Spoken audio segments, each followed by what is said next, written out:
व इबादुर रहमानिल्लज़ीना यमशूना अलल अर्दि हौना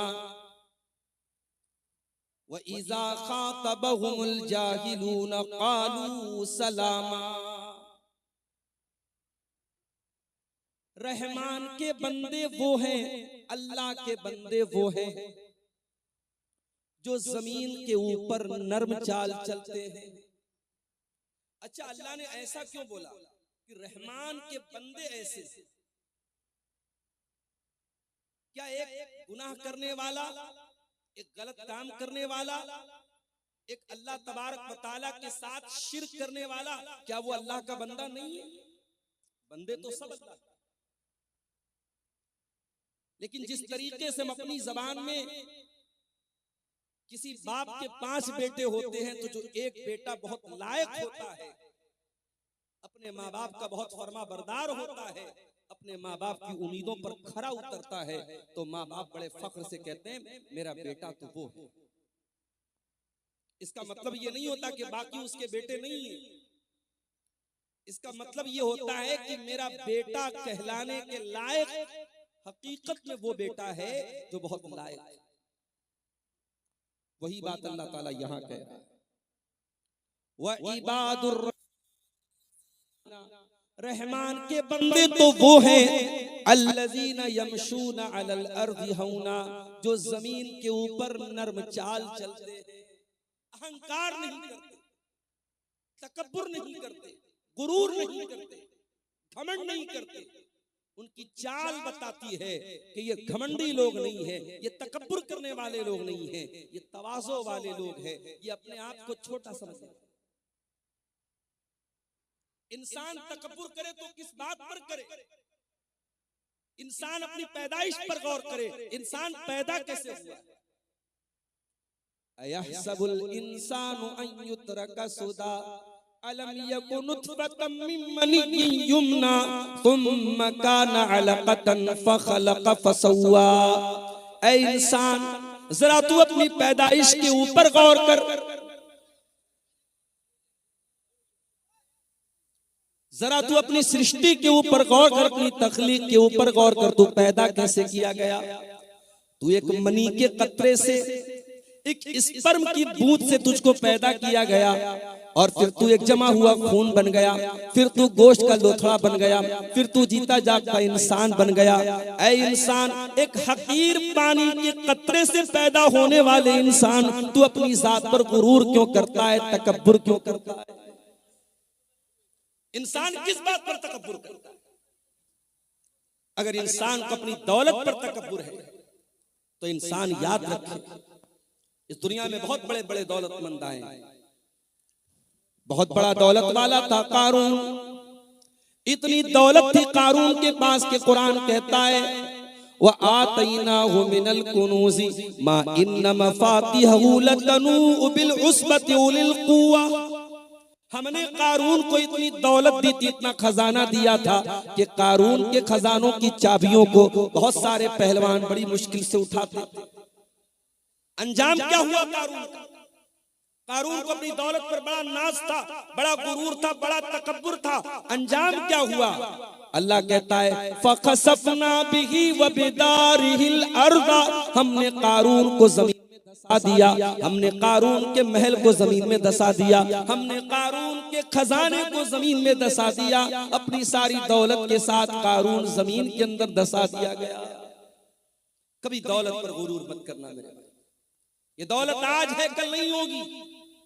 बड़े बड़े करोड़पति अरबपति लोग आज भिखारी बन गए, आज दूसरों के मोहताज बन गए, और जो कल तक भिखारी थे, फकीर थे, आज वो करोड़पति बन गए। कभी दौलत पर गुरूर मत करना, कभी अपनी खूबसूरती पर गुरूर मत करना। ये खूबसूरती एक दिन ढल जाएगी, ये खूबसूरत चेहरा एक दिन झुर्रियों से भर जाएगा।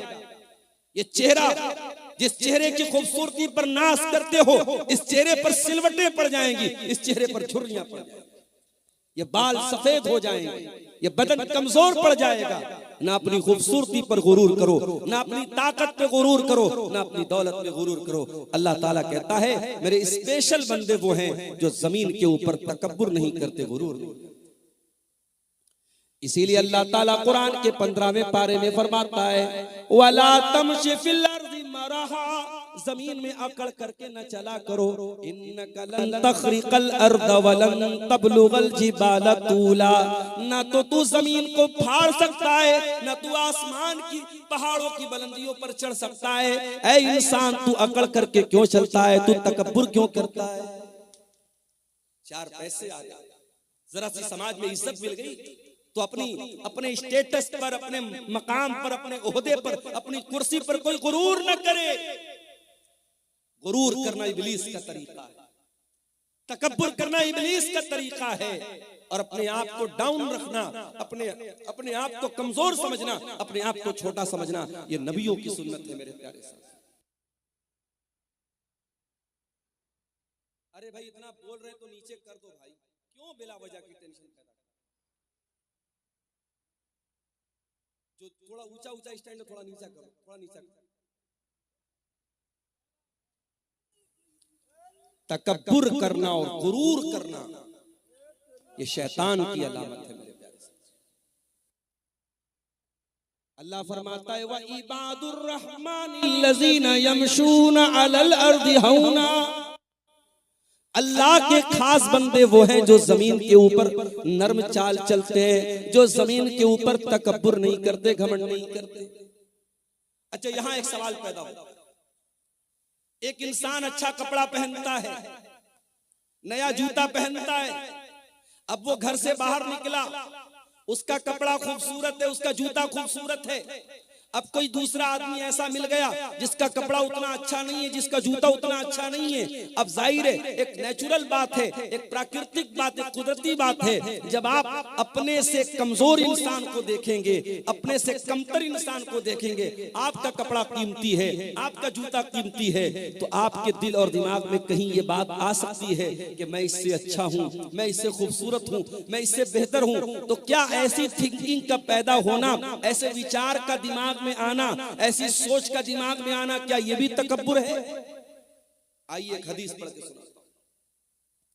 अल्लाह के नबी फरमाते हैं, जिस इंसान के दिल में जर्रा बराबर तकब्बुर होगा वो जन्नत में नहीं जाएगा।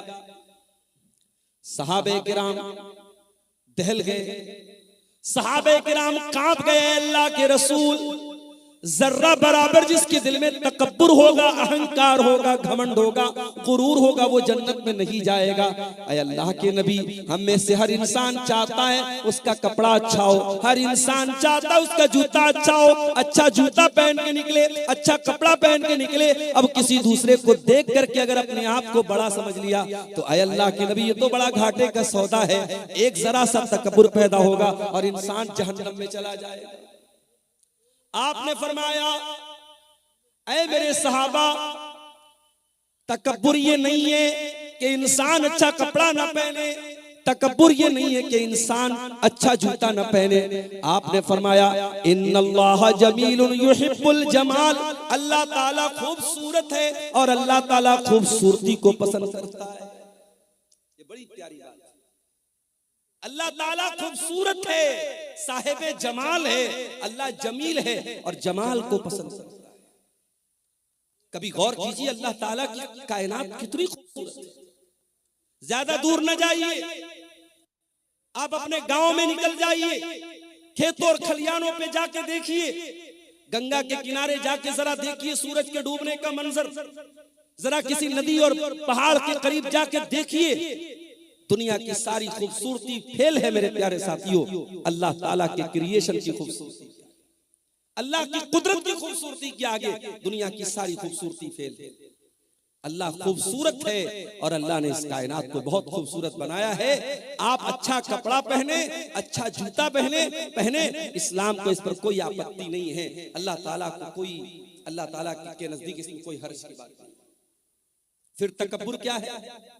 अब तकब्बुर की परिभाषा, तकब्बुर की डिफिनीशन अल्लाह के नबी की जुबान पर।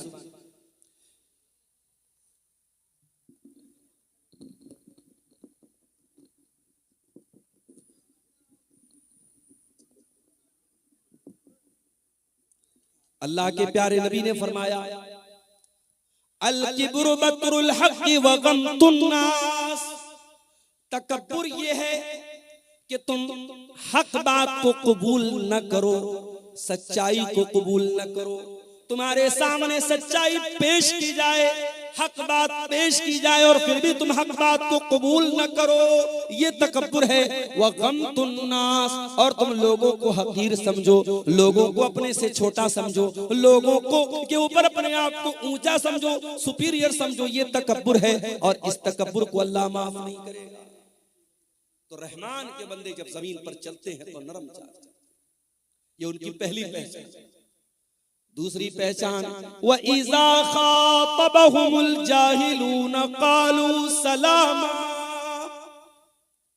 और रहमान के बंदों की दूसरी पहचान ये है, जब जाहिल उनके मुंह लगते हैं, जब जाहिल उनसे कन्वर्सेशन करते हैं, जब जाहिल उनसे बातचीत करते हैं और जिहालत पर उतर जाते हैं, तो वो ईंट का जवाब पत्थर से नहीं देते, वो शेर का जवाब सवा शेर से नहीं देते, वो जाहिल का जवाब खामोशी से देते हैं, वो सलाम कह करके आगे गुजर जाते हैं। भाई हमारा मिजाज क्या है? हमारा मिजाज तो यही है कि हम किसी से कम थोड़ी, उसने हमें कैसे बोल दिया, उसने हमें कैसे उल्टा सीधा बोल दिया, हम तो ईंट का जवाब पत्थर से देंगे, हम तो शेर का जवाब सवा शेर से देंगे। नहीं, अल्लाह कह रहा है कि मेरे स्पेशल बंदे ऐसे नहीं।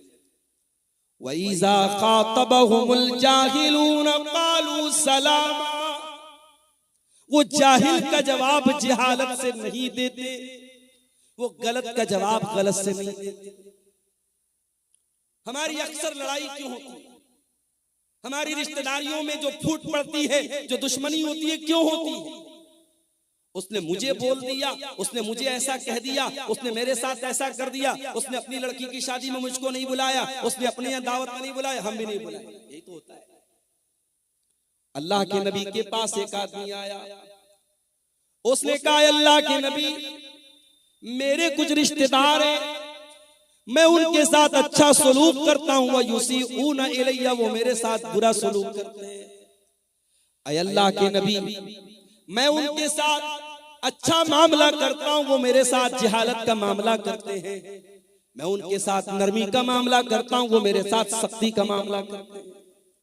आपने फरमाया, ऐ मेरे सहाबी, जब तक तू इस हाल में, जिस हाल में तू बता रहा है, तब तक अल्लाह ताला की तरफ से एक फरिश्ता बराबर तेरी मदद करता रहेगा। और जब तक तू ऐसा काम कर रहा है, तू अपने उन रिश्तेदारों के मुंह में जहन्नम की राख भर रहा है, जहन्नम की आग भर रहा है, क्योंकि वो तेरे नरमी के मुकाबले में सख्ती करके और तेरे एहसान के बदले बदसलूकी करके वो जहन्नम के हकदार बन रहे हैं, लेकिन तू जन्नत में अपना ठिकाना बना रहा है। ये इस्लाम का अखलाक है।